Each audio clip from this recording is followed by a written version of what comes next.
We take a closer look now at Roy Moore's win, at the Republican push for tax reform, at another failure to repeal the Affordable Care Act, and at what all that means for the future of the GOP.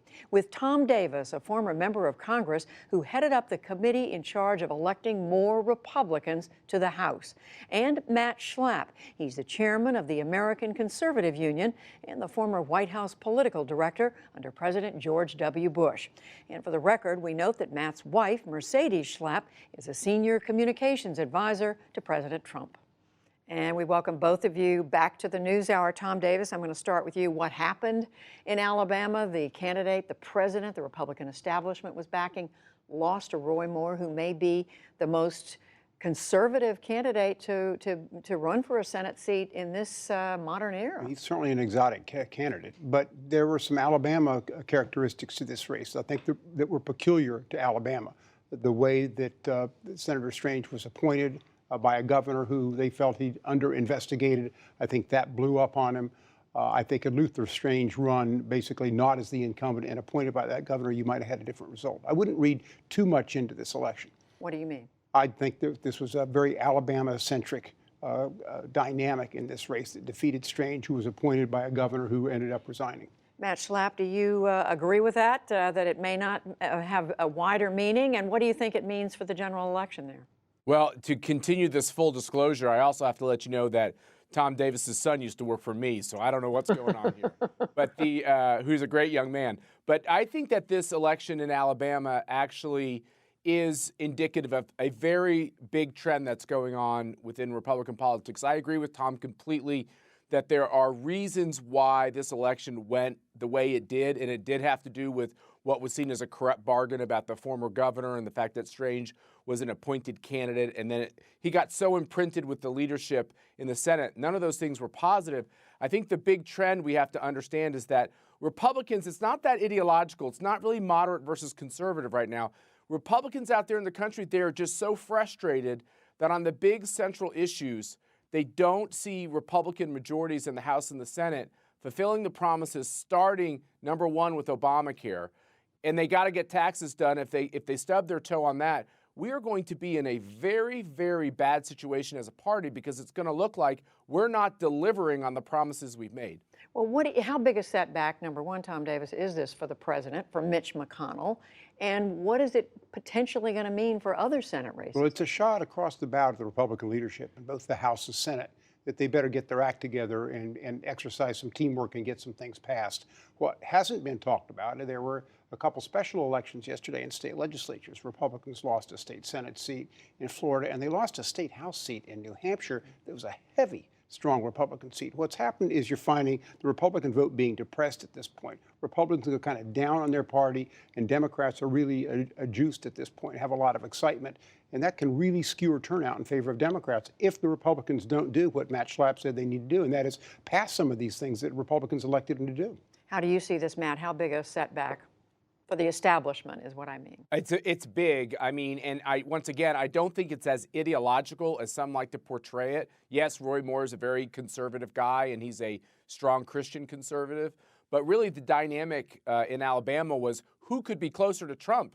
Both Luther Strange and Judge Moore, they were running as each one was running as the Trump candidate, even though Trump endorsed Luther Strange. So that's not really the dynamic here. The dynamic that's problematic across this country is that if the Republican majority is seen as failing to deliver, we're going to have more losses. And I agree with what Tom is saying, which is I really think this is a critical moment for the Republican Party. They assume that all these Republicans across the country are going to stand with them even when things are tough, but they will not if they see us unable. Think about this, Judy.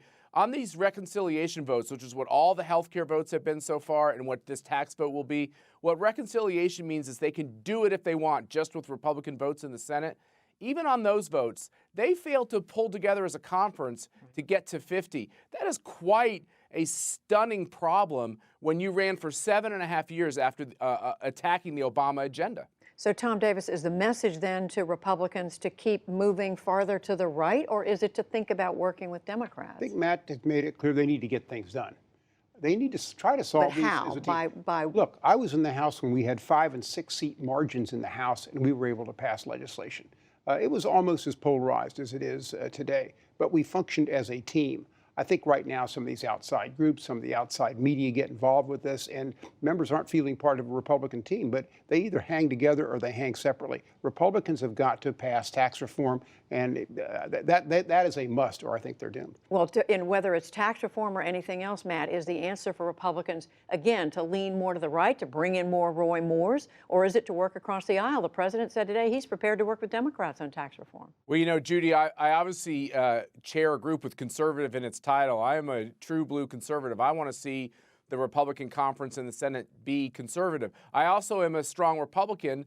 I'm a conservative first, a Republican second, but I want our Republican Party to be a national party. I want us to be able to win in red states and in blue states. And the only way we're going to accomplish that is if we can be competent at having the majority. If you really think about it, Republicans do great. We're the anti-government party. We do great when we're out of power and we criticize those trying to grow a government and raise taxes. We are great at that. We excel at that. We prosecuted the case on Obamacare for 7.5 years, and we did a sterling job. We got our message out. You know what we weren't so good at? Coming up with what our alternative was. And that is the moment we are in now. We have to talk about our alternatives, and we have to be able to show that at least on these Republican votes, that we all stand together on it. Think about this. We actually can't stand together even on replacing Obamacare. That's quite a stunning statement. So is the answer, Tom Davis, to elect more Roy Moores to the Senate? No, look, the answer is the wake-up call for Republicans is they need to work together as a team to get these passed. If not, they're going to have to work with Democrats, and that's going to make some Republicans very unhappy. But Roy Moore, coming in is somebody who likes to go his own way. I think Roy Moore will be part of the team on issues like tax reform. Right. I don't see him going off the reservation. The problem on those kind of issues. But the Senate's full of cats. It's like herding cats, and they've just added another cat to the bag to herd. But I think Roy Moore will be supportive of the president on most of these issues. Yeah, I agree, Judy. I want to answer your question, which is the fact is Alabama is a conservative state. Both Luther Strange and Roy Moore match up with the philosophy of Republican voters in the state, and that is what the Republican Party is going to be made up with. Some are going to be more conservative, some are going to be less conservative. But on the central issues of are taxes too high and is government playing too big a role in your life, we should be able to unify on these questions. And for people like Susan Collins who have not been there, actually, the politics back home in her state are getting tougher because even moderate Republicans back home in these states, they are antsy over the fact that we're not getting things done. Well, the cat herding is underway, and we'll continue to watch it with Matt Schlapp and Tom Davis. Thank you both. Thanks, guys.